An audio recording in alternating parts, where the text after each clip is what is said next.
Professor Keshavarao Jadhav గారి జయంతి సభకు అధ్యక్షత వహించినటువంటి మిత్రులు, ఉద్యమ సహచరులు రాజు గారు, వేదికను అలంకరించినటువంటి అతిరథ మహారథులు, యోధులు, గత 30-40 సంవత్సరాలుగా తెలంగాణ రాష్ట్రంలో అటువంటి వ్యక్తి బద్రి విశాల్ పిట్టి, వీళ్ళంతా జార్జ్ ఫెర్నాండెస్, ములాయం సింగ్ యాదవ్, వీళ్ళంతా కూడా నార్త్ ఇండియాలో ఉన్నటువంటి నాయకులతోటి మా మామగారు అయినటువంటి జిఎం అంజయ్య గారికి ఇంటరాక్షను, ఎప్పుడు నార్త్ ఇండియాకు మీటింగులకు పోయి రావటం, లేకపోతే ఇక్కడ అనేక మీటింగులు నిర్వహించటము అనేది జరిగేది.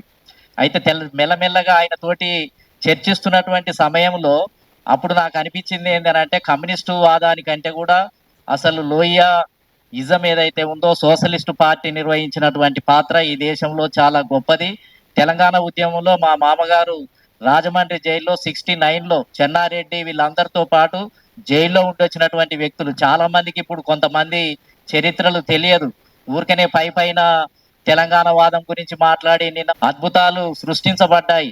కాబట్టి తెలంగాణ ఉద్యమం అనేది ఒకరిద్దరితోటి ఇప్పుడు అన్నట్టుగా ఇప్పుడేదో జరుగుతున్నటువంటిదిగా గుర్తించడానికి వీల్లేదు. కాబట్టి జయప్రకాష్ నారాయణ, అదేవిధంగా రామ్ మనోహర్ లోహియా, ఆ రోజులలో చంద్రశేఖర్, సురేంద్ర మోహన్, మధు దండావతి, మధులిమాయే, అతిరథ మహారాజులు, వాళ్ళ పేర్లు యంగ్ టర్క్స్ గా పేరుగాంచినటువంటి వాళ్ళు ఎంతో మంది ఉండటం జరిగింది.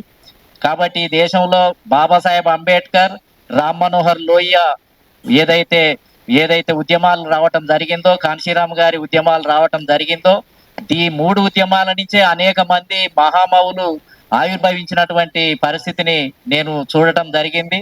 కాబట్టి కమ్యూనిస్టు ఉద్యమం ఏమో బిగిసిపోయి ఎక్కడికక్కడ ఇంకా వాళ్ళు సంకుచితవాదంలోకి వెళ్ళిపోయి ఒకటే వాదాన్ని గుర్తించడం జరిగింది. కానీ నెహ్రూకు వ్యతిరేకంగా, కాంగ్రెస్ పార్టీకి వ్యతిరేకంగా దేశవ్యాప్తంగా కూడా ఒక బలమైన వాతావరణాన్ని సృష్టించిన దాంట్లో మరి లోహియా వాదమే ప్రధానమైనటువంటి దాంట్లో నుంచే ములాయం సింగ్ యాదవ్, అనేక మంది నార్త్ ఇండియాలో బీసీ ముఖ్యమంత్రులంతా కూడా లోహియా వాదం నుంచే ఆవిర్భవించినటువంటి చరిత్ర ఉంది. కాబట్టి కేశవరావు జాదవ్ గారు వేసినటువంటి పునాది అప్పుడు ఆ రోజుల్లో ఎవరికి అర్థం కాలేదు. కానీ ఆయన వేసినటువంటి భావాజాలం, పునాది, సిన్సియారిటీ, ఒక ప్రొఫెసర్ గా ఉండి జిల్లాలన్నీ మీటింగ్లకు వెళ్ళేవాడు. చిన్న చిన్న కార్యకర్తలతోటి ఎక్కడికక్కడ 100-200 మందితోటి సమావేశాలు పెట్టి బలంగా పనిచేసినటువంటి వ్యక్తి. ఆ రోజులలో ఆయన ప్రభావం తెలియలేదు. కానీ తర్వాత మేమంతా, మిగతా వాళ్ళంతా ఈ సోషలిస్ట్ ఉద్యమం, తెలంగాణ వాదం యొక్క లోతుల్లోకి వెళ్ళినప్పుడు వీళ్ళు ముందుగానే పసిగట్టి, ముందుగానే వాతావరణాన్ని నిర్మించి, ముందుగానే సాక్రిఫైస్ చేసినటువంటి వాళ్ళు వీళ్ళ అనే విధంగా తర్వాత వచ్చినటువంటి తరం అర్థం చేసుకోవటానికి అవకాశం జరిగింది. కాబట్టి భారతదేశం అనేది చాలా కఠినమైనది. ఒక్కొక్కరు ఒక్కొక్క సమ్మెట దెబ్బ కొడితేనే ఈ సమాజంలో ఈ మాత్రమైన మార్పులు వచ్చి వెసులుబాటు రావటానికి కారణమైంది. ఈ మాత్రమైన బడుగు బలహీన వర్గాలు ఇప్పుడు అధికారంలోకి రావటానికి కారణమైంది. కాబట్టి మరి అటువంటి మహానీయునికి నివాళులు ఈ సందర్భంగా అర్పించాల్సినటువంటి అవసరం ఉంది.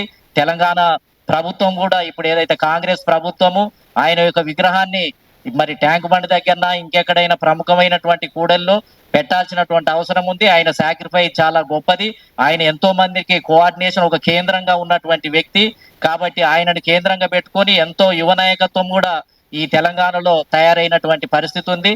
కాబట్టి ఖచ్చితంగా గవర్నమెంట్ ఇప్పుడు కాంగ్రెస్ గవర్నమెంట్ మీద ఒక తీర్మానం చేసి ఆయన దగ్గరకు ఒక బలమైన డెలిగేషన్ కనుక పెద్దలు సుదర్శన్ రెడ్డి గారు ఇక్కడే ఉన్నారు, ఇంకా కొంతమంది ముఖ్య నాయకులను వారి యొక్క నాయకత్వంలో కనుక వెళ్తే గవర్నమెంట్ కూడా కాదనటానికి అవకాశం లేదు.